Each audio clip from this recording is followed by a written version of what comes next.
Quando a última trombeta o anjo tocar, anunciando a volta do Filho de Deus, a lei da gravidade não impedirá aquele que é salvo de subir para o céu.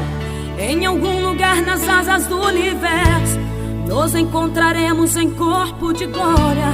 Em uma só voz a igreja dirá: tragada foi a morte pela vitória. E a igreja bradará bem alto: onde está, ó morte, a tua vitória? Onde está, inferno, teu agrilhão?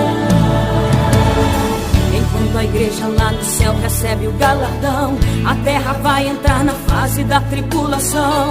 As reações em cadeia geram uma teia, transformando em presa a população.